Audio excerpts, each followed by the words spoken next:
Alright, what up guys, it's your boy Legend 6 with another episode of Duel School when I give you the newest, coolest tips, tricks, and ideas to make you the next Duel King, if not just win at your locals. Alright guys, today I want to talk about some side deck cards that I haven't heard anybody really talk about, and I really think they could be useful to help you guys top in the upcoming events in the rest of this format. Alright, starting off, I want to talk about Trap Eater. Level 4 Dark Fiend type tuner, 19 attack, 16 defense. He says this card cannot be normal summon or set. This card cannot be special summon. It's up by sending one face up trap card your opponent controls to the graveyard. Which means it can be used to get rid of your opponent's skill drain, Macrocosmos, Phoenix Chain, Safe Zone, uh what else good? Call the Hunted. Just any little trap card your opponent might be using to help them out or probably hurting your deck. This also can be used against the possible light imprisoning mirror or even shadow imprisoning mirror. Now, since he's also a tuner, he can give you those level 8 synchro plays or even level 7, since level 3 and 4 monsters are pretty much the dominating level monsters in the format right now. Next we have Allied Justice Cycle Reader. He's a level 3 Dark Machine type tuner, 1000 attack, 1000 defense. It says during either player's turn, you can discard this card to the graveyard to select up to 2 light monsters from your opponent's graveyard and banish them. Okay, that's the fact. I really didn't read from the card, but you guys can see it right there. Now, he's pretty much just a souped up DD Crow for that hates against light monsters. That being said, it can be used, well, pretty much to stop JD from even coming out in the game. It also can be used to remove your opponent light pulsar monsters. When Eclipse Wyvern go to the graveyard, you just can pretty much change to Eclipse Wyvern effect to banish him to cause him to miss timing, adding the dragon type monster to hand. You also can banish your opponent light monsters in hero deck to prevent them from going into shine and keeping their engine going. Next we have Victoria. Level 4 light fairy type monster, 18 attack, 15 defense. She says once per turn you can select one dragon type monster from your opponent's graveyard, special summon it to your side of the field. Your opponent cannot select another face up fairy type monster as an attack target.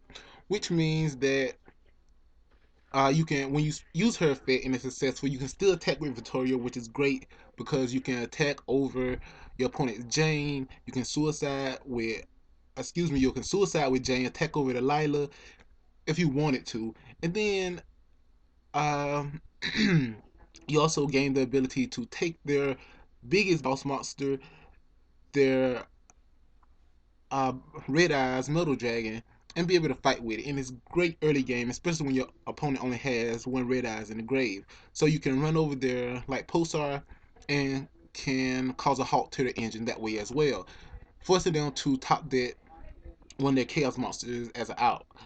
Next we have Ryko Light Sworn Hunter. He's a level 2 beast light type monster, 200 attack, 100 defense, flip effect. Now, he says you can target one card on the field, destroy that target, and then you send the top 3 cards of your deck to the graveyard. Now, what makes him so good is that if your opponent attacks into him with shine, attacks into him and he flips, or you just flip him yourself, you can destroy their shining, causing them to miss timing from shining effect, killing their engine, and their banished heroes stay banished. And same thing with Light Pulsar. You can destroy the Light Pulsar and the mill cause it to miss timing and he won't be able to recover Red Eyes from the graveyard. Now, also, it's a great card inside, well, at least side deck, for the play with Injectors, because if your opponent have a face-up Shadow Imprisoning Mirror, it pretty much just stops your entire archetype since it's dark. But you can destroy the Shadow Imprisoning Mirror, then get a mill, possibly milling your Hornet, Ladybug, or even Giga Mantis, so you can at least put out a power play your very next turn. Now next we have Super Polymerization, possibly the strongest spell card in the game.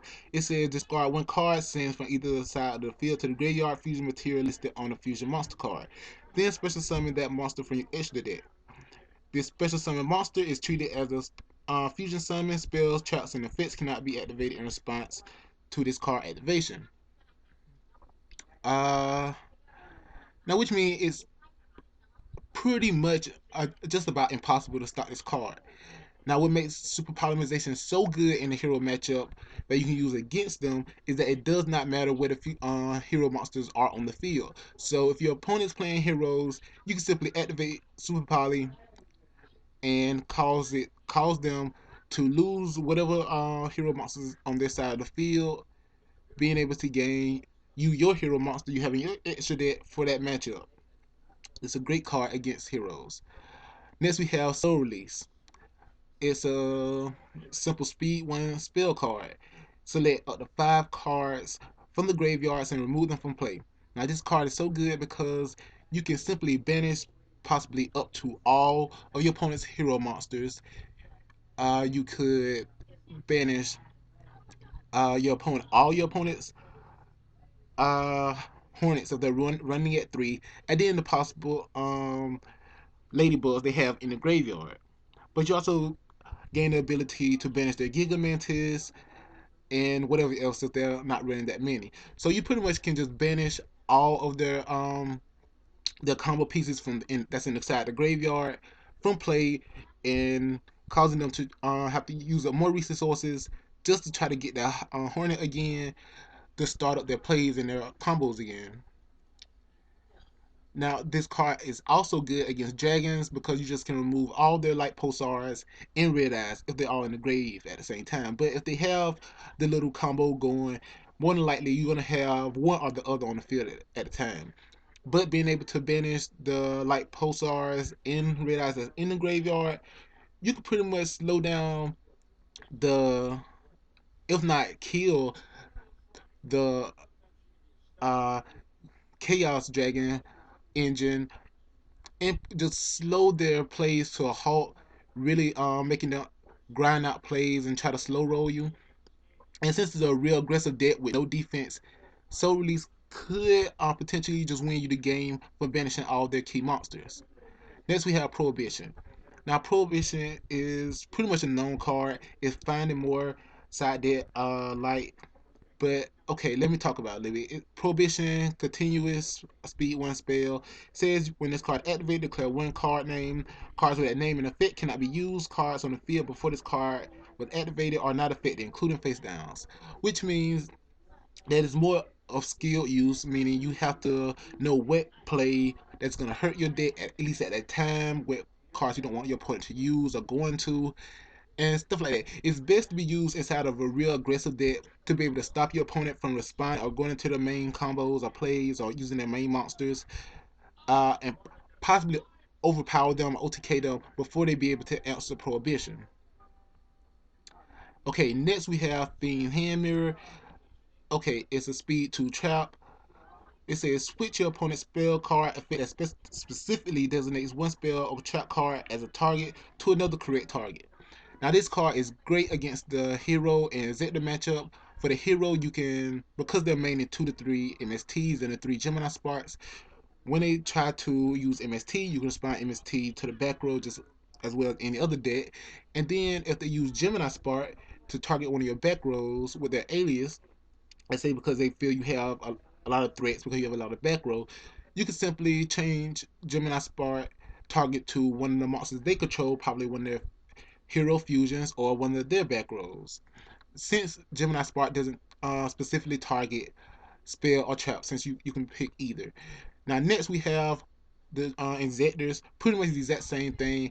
Now pretty much every injector player is gonna go after your back row first because they monster they special summon from Dragonfly to fall into a bottomless trap hole, or they don't want their Dragonfly, excuse me, they don't want a Centipede to fall into a bottomless trap hole, and they don't want Dragonfly to be destroyed by Solemn Warning. So usually they always gonna go after the back row, and because Hornet doesn't care if it's a spell trap that he's destroyed, you can just change the target to the dragon, well, the Inzector that just used the effect to unequip he just unequipped from. Next we have Fairy Hand Mirror. Now this is pretty much the exact same card, but the only difference is that if it's the target, the spell target is a monster. It switched the opponent. Use that same effect basically. Now the only difference is that it's pretty much up to the player discretion and to what monster they think that the player's gonna try to destroy it. Let's say if you're playing dragons and your opponent, let's say more than likely your opponent's gonna try to side in Soul Taker. So if they do that, fine. You just gain 1,000 and then destroy one of their cards.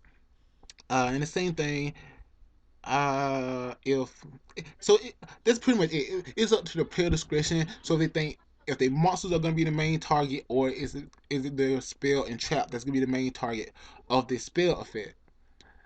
Now next we have chain destruction, arguably the watered down version of chain disappearance. It says when your opponent activates when your opponent, you can activate this card when a monster with 2,000 or less is normal summon, flip summon, or special summon. Destroy all monsters with the same name in the summoning player's hand and deck. The deck is then shuffled, of course. Now, what makes this card so good is that it has a wider range of targets than chain disappearance. That you can, if your opponent's playing on Dino Rabbit, you can take out the Saber sources that they might summon, or Saber sources. I think that's what it's called. The Guiba, you can still target the tour guides, the rabbits. It just really just takes away combo pieces that can possibly hurt you later game, especially when you special summoning from dead like rabbit. It's the same copy of cards. This card can really hurt. Now the only thing that makes it the, not as good is that it destroys the card, which means you possibly can fall prey to a Starlight Road. But I'm not sure about Starlight Road. I don't know if you can activate Starlight Road in response to chain destruction because it's not known how many cards are going to be destroyed upon activation of the card. Now, it also it also does nothing to the monster that was summoned.